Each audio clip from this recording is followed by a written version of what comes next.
सभी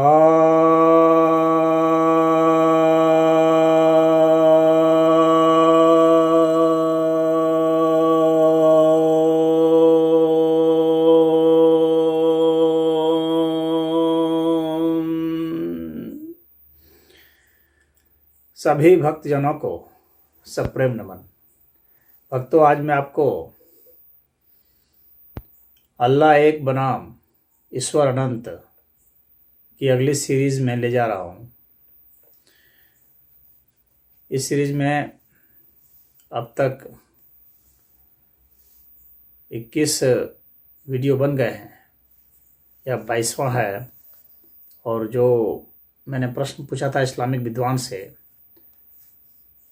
और उनका जो उत्तर आया था वह आप पहले सुन लें, फिर इस वीडियो पर, इस विषय पर फिर मैं अपनी बात रखूंगा।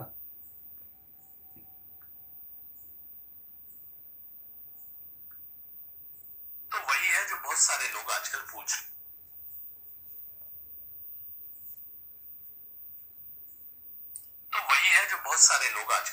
रहे हैं। How Islamic God teaches hatred, violence, loot, killing and imposition of extra taxation on the worshippers of other faiths. Where is justice and kindness of Allah?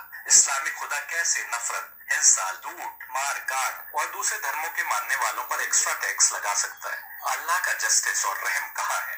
इस प्रश्न का बहुत हद तक जवाब मैं जिहाद पर 4 सीरीज के अपने लेक्चर में दे चुका हूँ, जिसमें मैंने दिखाया है कि कुरान की जिन आयतों को हिंसा फैलाने वाली आयतों के रूप में पेश किया जाता है वो दरअसल अमन की आयतें हैं। इन लेक्चर्स को अवश्य देखिएगा।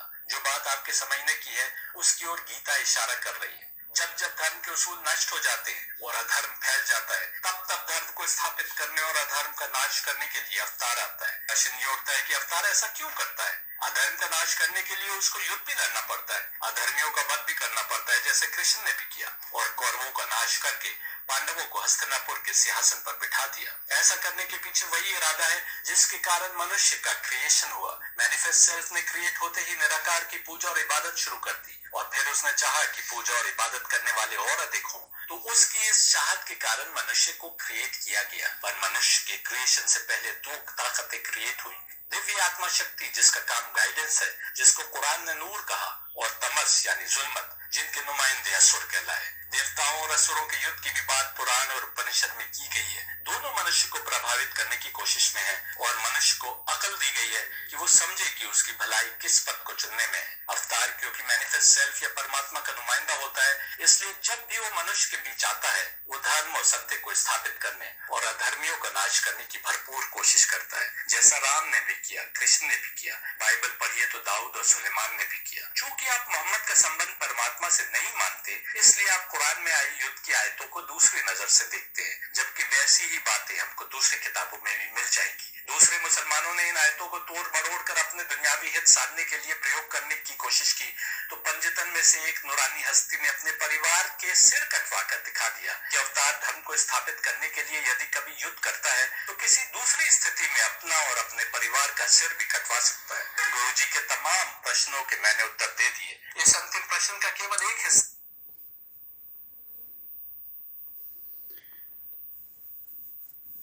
तो आपने सुना इनका क्या कहना है। ये इस्लाम के ऊपर जो सबसे ज़्यादा बड़ा आरोप लगाया जाता है उसको ये डिफेंड कर रहे हैं। इस्लाम के ऊपर सबसे बड़ा आरोप यही है कि वह दूसरे संप्रदाय वालों को, दूसरे मजहब वालों को, वे चाहे अच्छे भी हों, उनको मारने की बात करते हैं, कत्ल करने की बात करते हैं। चाहे वे यहूदी हों, चाहे ईसाई हों, चाहे मुशरिक हों, चाहे कोई हों जो कि मुस्लिम नहीं है, उन सभी को मारने की बात करते हैं, उनको लूटने की बात करते हैं, उनको कत्ल कर देने की बात करते हैं, उनके ऊपर टैक्स लगाने की बात करते हैं, जिसे जजिया टैक्स कहा जाता है। अब ये सज्जन कुरान की और मोहम्मद की जो विचारधारा है उसको कृष्ण और राम की विचारधारा के समतुल्य मान रहा है।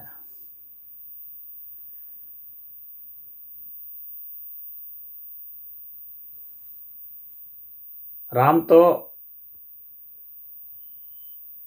और कृष्ण तो उनको मार रहे थे जो असुर थे, और वे धर्म विरोधी असुर थे जो अत्याचार करते थे, पीड़ित करते थे, न कि किसी अन्य सिद्धांत को मानने की वजह से, अन्य संप्रदाय को मानने की वजह से। ऐसा वे नहीं करते थे कि कोई अन्य संप्रदाय का है तो उसको मार दें। तो राम और कृष्ण से इनकी तुलना नहीं हो सकती है।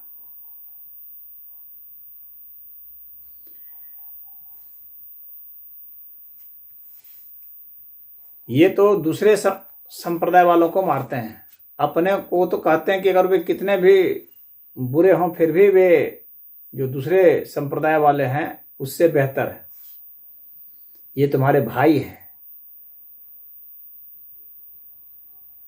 अब इस्लाम में देखिए कुरान में क्या कहा गया है, तो उस पर थोड़ा सा दृष्टिकोण रखते हैं। कुछ लोग कहते हैं कि नहीं, वह तो जो जिहाद है वह तो अपने भीतर की अच्छाई को वो करने के लिए है, वो बाहर के लिए युद्ध के लिए नहीं है। स्पष्ट लिखा गया है सिर्फ बाहर के युद्ध के लिए है, अंदर की तो बात वो क्या करेंगे। आध्यात्मिकता की बात ही नहीं है इस्लाम में। सिर्फ और सिर्फ जो है एक अल्लाह को बस मान लिया गया कि कोई अल्लाह है, और उसके बाद फिर उसके नाम पर जितना ज़्यादा जुल्म हो सकता है किया गया है, जितना ज़्यादा अमानवीय कर्म किया जा सकता है वह किया गया है, जितना झूठ फैलाया जा सकता है झूठ फैलाया गया है, जितने अवैज्ञानिक और कुतर्क रखे जा सकते हैं रखे गए। अब इसका कुछ दृष्टांत में दिखा देना चाहता हूं जो ये नहीं मानते हैं। यह शुरुआत कर देता हूं सूरह अल बकरा की 191वां जो आयत है वो कह रहा है, और उनको जहां कहीं पाओ कत्ल करो और उन्हें निकालो जहां से उन्होंने तुम्हें निकाला है, और फितना कत्ल से भी बढ़कर है। और तुम उनसे मस्जिद हराम काबा के पास न लड़ो जब तक कि वे तुमसे वहां युद्ध न करें, तो यदि वे तुमसे युद्ध करें तो उन्हें कत्ल करो, यही काफिरों का बदला है। इसके बाद 193 वर्ष जो इसका है आयत है उसमें देखिए लिखा है, और उनसे युद्ध करो यहां तक कि फितना शेष न रहे और दीन अल्लाह का हो जाए।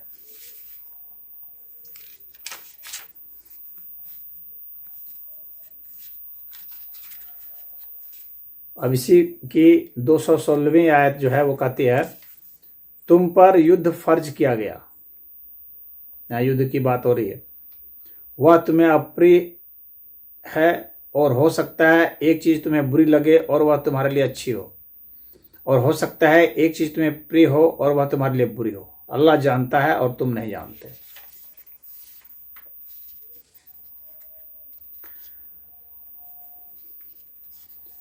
इसके बाद 217वीं आयत कि वे तुमसे आदर के महीने में युद्ध के बारे में पूछते हैं, तो उनसे कहो कि उसमें युद्ध तो बहुत बुरा है, परंतु अल्लाह के मार्ग से रोकना, उसका कुफ्र करना और मस्जिद हराम काबा में रोकना और उसके लोगों को निकालना अल्लाह की दृष्टि में उससे बढ़कर है, और फितना रक्तपात से भी बढ़कर है। फिर आगे फिर लिखते हैं, और तुम में से जो अपने दिन से फिर जाए और काफिर होकर मरे, ऐसे लोगों का किया धरा सब आखिरत में गया।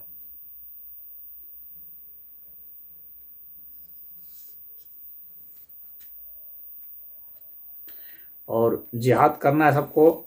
और वे लोग 218वीं आयत है कहते हैं, और वे लोग जो ईमान लाए और जिन्होंने अल्लाह की राह में अपना घर बार छोड़ दिया और जिहाद किया, वही अल्लाह की दयालुता की आशा करते हैं।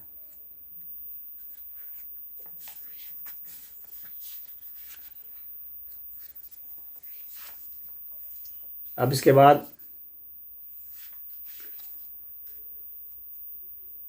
सूरा अन-निसा, जो कि जो है सूरा अन-निसा, जो चैप्टर 4 है,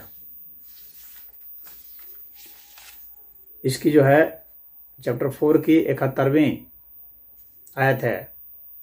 इसमें कहा जा रहा है, हे ईमान लाने वालों, अपने हथियार संभालो, फिर या तो अलग अलग टुकड़ियों में निकलो या इकट्ठे होकर निकलो। जाहिर सी बात है, यहाँ लड़ने के लिए कहा जा रहा है। और अपने मन के भीतर की लड़ाई की बात नहीं है, टुकड़ियों में निकलने के लिए कहा, अलग अलग टुकड़ियों में निकलने के लिए। तो ये कार्य के भीतर अपने को अच्छा करने के लिए है, तो वो ऐसा नहीं है, वो उनको मारने के लिए ही है।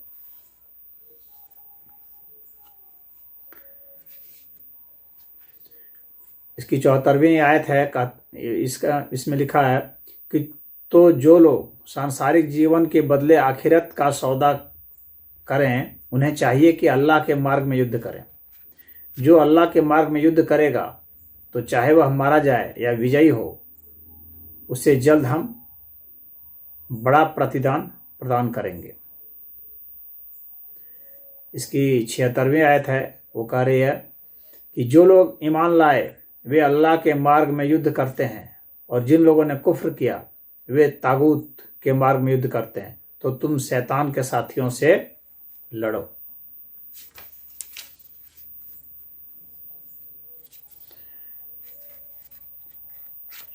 इसकी 84वीं आयत है, वो कह रही है कि तो तुम अल्लाह के मार्ग में युद्ध करो, तुम पर अपने सिवाय किसी और का दायित्व नहीं, और ईमान वालों को भी उसके लिए उभारो, भड़काओ। मतलब हो सकता है अल्लाह काफिरों का जोर तोड़ दे, हो सकता है, कोई गारंटी नहीं है। अल्लाह बड़ा जोर वाला है और वह सबसे कड़ा दंड देने वाला है। फिर 89वां वर्ष, वे चाहते हैं कि जिस तरह काफिर हुए हैं उसी तरह तुम भी काफिर हो जाओ, फिर तुम एक जैसे हो जाओ। तो उनमें से किसी को भी साथी नहीं बनाना जब तक कि अल्लाह की राह में वे हिजरत न करें, और यदि वे इससे फिर जाएं तो उन्हें जहां कहीं पाओ पकड़ो, उनका वध करो, और उनमें से किसी को भी अपना साथी या सहायक नहीं बनाना। 91वीं आयत 91, और दूसरे कुछ ऐसे लोगों को भी तुम पाओगे जो चाहते हैं कि तुम्हारी ओर से निश्चिंत होकर रहें और अपने लोगों की ओर से भी निश्चिंत होकर रहें, परंतु जब वे फितना यानी उपद्रव की ओर लौटा कर ले जाएं तो वे उसमें औंधे मुंह जा गिरें, और यदि वे तुमसे अलग न रहें और तुमसे संधि करनी न चाहें और अपने हाथ न रोकें, तो जहाँ कहीं उन्हें पाओ उन्हें पकड़ो और उनका वध करो। और ये वे लोग हैं जिनके विरुद्ध हमने तुम्हें खुला अधिकार दे दिया है।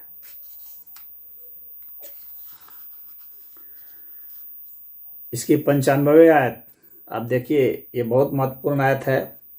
इसमें कहा जा रहा है कि जो मुस्लिम हैं और घर में बैठे रहते हैं, उनके ऊपर तरजीह है, उनको जो आगे जाकर लड़ते हैं, जिहाद करते हैं, उनका ऊपर दर्जा है।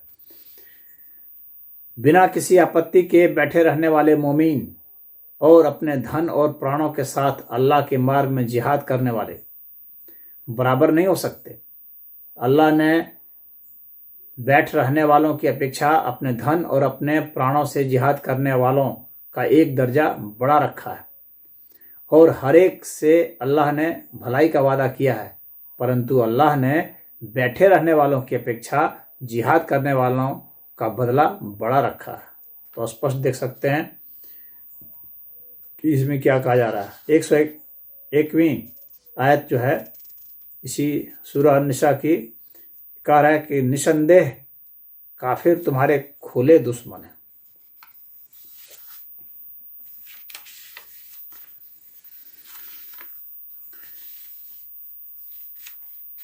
इसकी 144वां जो वर्ष है वो कह रहा है आयत कि हे ईमान लाने वालों, ईमान वालों के मुकाबले में काफिरों को मित्र न बनाओ। स्पष्ट कहा जा रहा है कि उनको मित्र नहीं बनाना, जो दूसरे संप्रदाय के हैं, दूसरे मजहब के हैं, उनको मित्र नहीं बनाना है, बल्कि उनको तो जहाँ पाना है वहीं पर उनका कत्ल कर देना है। और इसको मानने वाले ही जो हैं वही असली मुसलमान हैं, उनको एक तरजीह ऊपर दिया गया है। सूरह अल अनफाल यानी 8th चैप्टर जो है, उसकी जो पहली आयत है वो कहता है कि अनफाल अर्थात युद्ध में प्राप्त माल, हे नबी लोग तुमसे अनफाल युद्ध में प्राप्त माल के बारे में पूछते हैं, कहो अनफाल अल्लाह और उसके रसूल के हैं। यानी युद्ध का माल अल्लाह और उसके रसूल का है, यानी मोहम्मद साहब का है। युद्ध के माल की बात यहाँ हो रही है। अब इसके बाद इसी में 12वीं आयत जो इसकी है,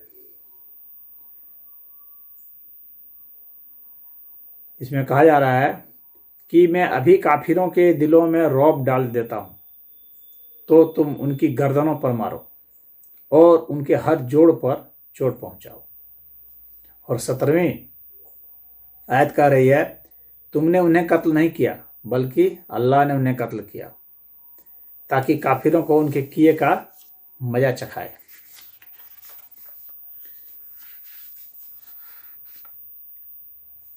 अब ये जो 8th चैप्टर है, इसकी 65वीं आयत कह रही है, हे नबी ईमान वालों की कमजोरियों को दूर करो और लड़ाई पर उभारो। यदि तुम में 20 जमे रहने वाले होंगे तो वे 200 पर प्रभुत्व प्राप्त करेंगे, और यदि तुम में 100 हों तो वे 1000 काफिरों पर भारी रहेंगे। और वे ऐसे लोग हैं जो समझ बूझ नहीं रखते।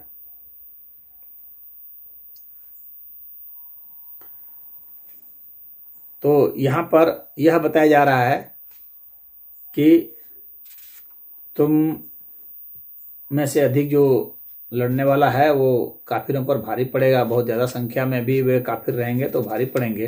तुम 20 रहोगे तो उनके 200 पर भारी पड़ोगे, तुम 100 रहोगे तो उनके 1000 पर भारी पड़ोगे।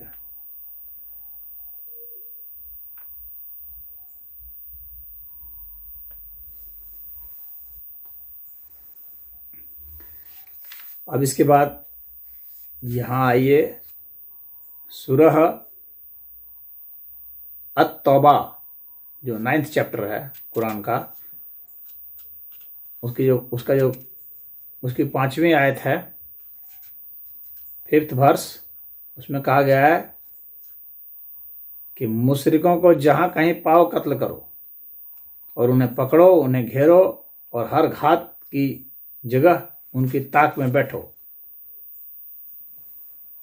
और फिर लास्ट में कह रहे हैं अल्लाह बड़ा क्षमाशील और दया करने वाला है। तो आपको मैंने प्रमाण सहित बता दिया। अब आप समझ गए होंगे कि कुरान में जिनको मारने की बात की जा रही है वे दुष्ट लोग नहीं हैं, बल्कि वे लोग हैं जो कि इस्लाम को नहीं मानते। तो इस्लाम को चाहे जो भी नहीं मानता है, और वो चाहे जिस भी धर्म का, संप्रदाय का, मजहब का है, इस्लाम उसको मृत्यु ही देगा। यह स्पष्ट है और इसमें कोई किसी को कन्फ्यूजन नहीं होना चाहिए। मुस्लिम को तो कन्फ्यूजन नहीं है, जो गैर मुस्लिम है उनको कन्फ्यूजन नहीं होना चाहिए। लेकिन जो छल कपट वाले मुस्लिम हैं, और वे छल कपट वाले ही हैं, लेकिन जो जिन स्कॉलर का मैंने आपको सुनाया, वे किस तरह से चालाकी से ढक रहे थे बात को, क्योंकि एक्सपोज हो चुके हैं। अब ये सब लोग पढ़ रहे हैं और सब लोग समझ रहे हैं। तो अब ये ढक रहे थे और उसको इक्वेट कर रहे हैं, उसको बराबरी कर रहे हैं, किससे? कृष्ण से और राम से। कह रहे हैं कि राम और कृष्ण जो हैं वे भी तो मारे थे, लेकिन वे तो यह नहीं कह रहे थे कि जो अच्छे लोग हैं उनको मारो। प्रहलाद जो थे वे तो असुर कुल में ही जन्मे थे, परंतु उनको मारने की तो बात कहीं नहीं है। उनकी तो पूजा होती है।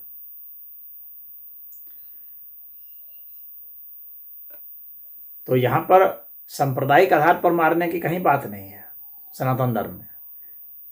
सिर्फ जो गलत व्यक्ति है, जिसने समाज में सबका जीना मुश्किल कर रखा है, जो अत्याचार, दुराचार, व्यभिचार, बलात्कार कर रहा है, उसको दंड देने की बात है।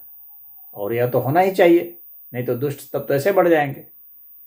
लेकिन अच्छे लोगों को तो मारने की कहीं बात नहीं है।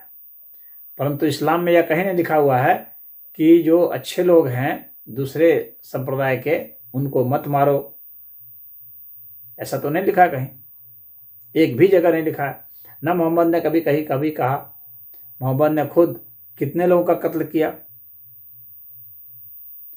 कितने जगह जो है उन्होंने लड़ाई लड़ी, और कितने का बेगुनाह बच्चों तक को मार दिया। उसके पीछे कौन सी दलील है? छोटे छोटे बच्चे हैं उनको मार दे, उसकी कौन दलील है? बेबस स्त्रियों को पकड़ करके नंगा कर देना, उन्हें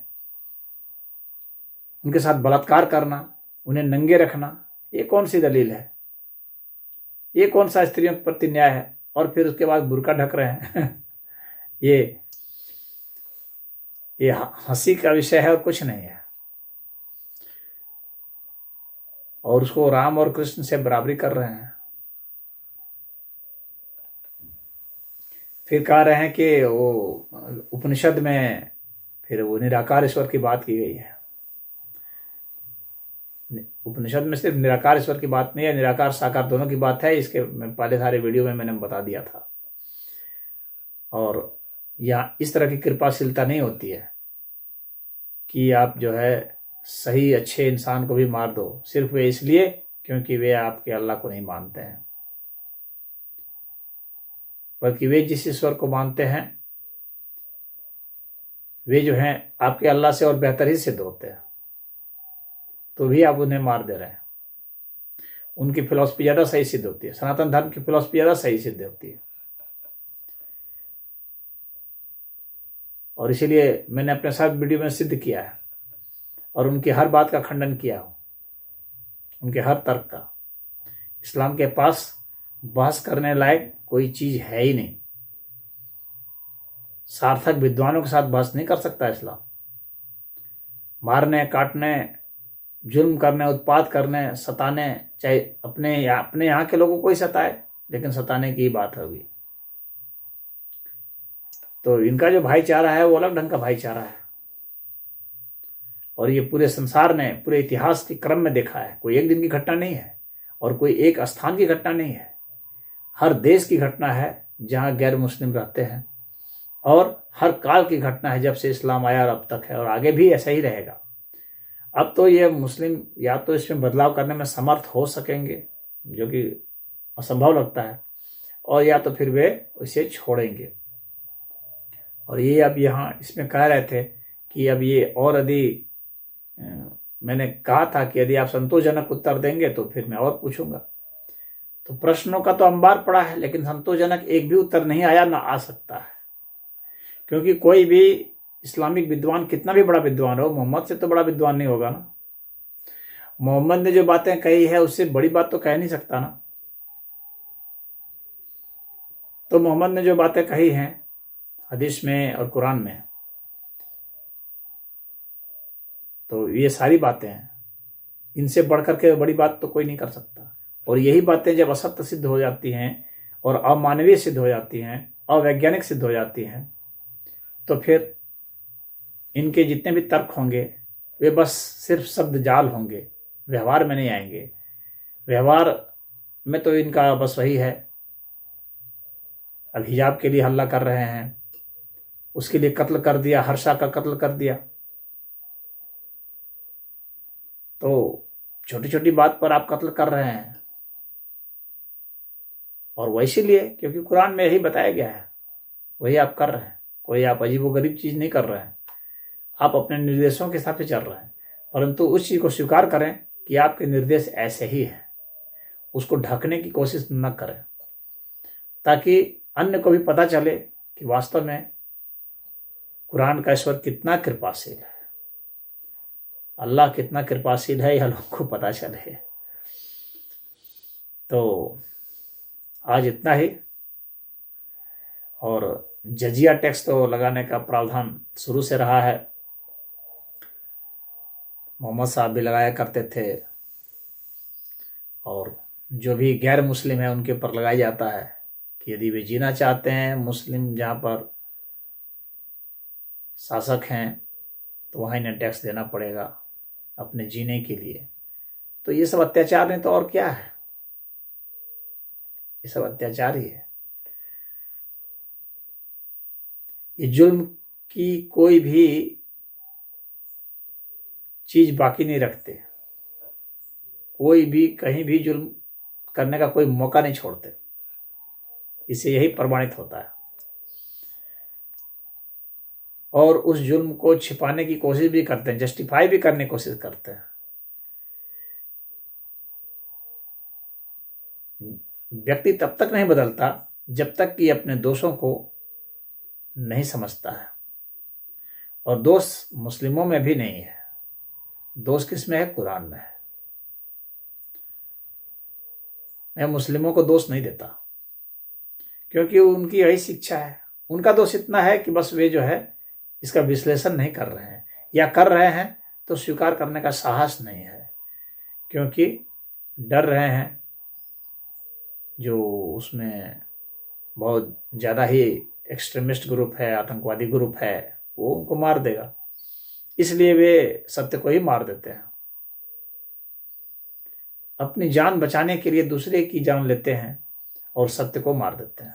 तो दूसरे को भी मारते हैं, सत्य को भी मारते हैं, और खुद भी तिल तिल करके मरते रहते हैं।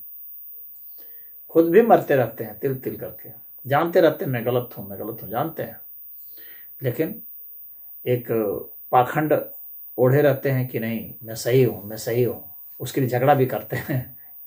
इसीलिए झगड़ा भी करना पड़ता है। किसी जगह पर तर्क पर खड़े नहीं उतरते, और प्रमाण सहित है। कोई मन से बात नहीं बना के कह रहा है। वसीम रिजवी जी ने कहा तो उसके खिलाफ भी खड़े हो गए। तस्लीमा नसरीन ने कहा, जितने भी हैं वो एक उसका आप YouTube पर वीडियो देखते हैं, हारिस सुल्तान का, वो गालिब कमाल का, ये सब भी कहते हैं, स्पार्टकस हैं, वे सब कहते हैं। बहुत सारे लोग कहते आए और कहते रहेंगे। तो लेकिन यह एक अच्छी बात है कि इंटरनेट के कारण कुछ जो पढ़े लिखे समझदार मुस्लिम हैं, मानवतावादी हैं, जो विज्ञान को महत्व देते हैं, वे समझ रहे हैं इस बात को, और भय से कोई नहीं कहता है और कोई छुप करके कह रहा है, कोई नकाब डाल करके चेहरे पर कह रहा है।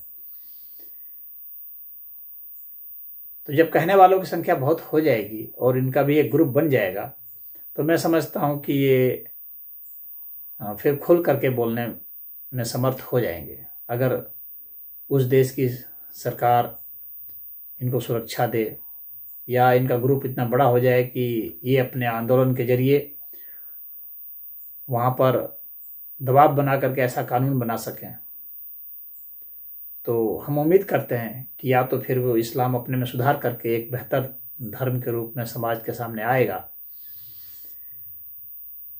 और एक अच्छी दिशा दिखा सकता है, अगर अपने में बदलाव कर दिया तो। या फिर लोग उसे छोड़ करके जो बेहतर है उसको अपना लेंगे, या फिर नास्तिक हो जाएंगे कि न इसको मानेंगे न उसको मानेंगे, किसी को नहीं मानेंगे, विज्ञान को मानेंगे। तो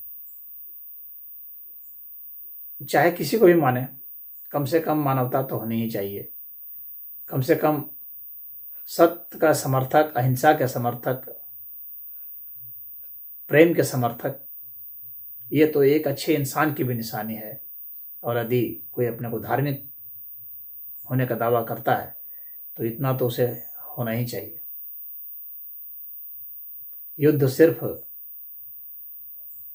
उनके खिलाफ होना चाहिए जो मानवता के विरोधी हैं, जो प्रेम के विरोधी हैं, जो सत्य के विरोधी हैं और उसमें जो अत्याचार कर रहे हैं, दूसरे का जीना मुश्किल कर दिए हैं, तो वहां पर होना चाहिए। और वो अभी अंतिम स्थिति में, पहली स्थिति में नहीं। और जो युद्ध होना चाहिए तो वो वैचारिक युद्ध है। फिर यह समाज है, कानून है, तो कानून के हिसाब से युद्ध लड़ना चाहिए, कानूनी युद्ध लड़ें। तो इस तरह का युद्ध तो सही माना जाता है। यह नहीं कि आप हथियार उठा करके युद्ध करने लगे, फिर कानून किस लिए, सरकारें किस लिए हैं। तो लॉ ऑफ द लैंड होना चाहिए और वो इवन प्लेग्राउंड होना चाहिए, सबके लिए समभाव और निष्पक्ष भाव से बर्ताव होना चाहिए। एक आधुनिक समाज की यही निशानी है और यही जो है हम चाहते हैं कि जो हमारे मुस्लिम भाई लोग हैं वे इस बात पर अवश्य ही गौर करें। तो आज इतना ही। हरि ओम।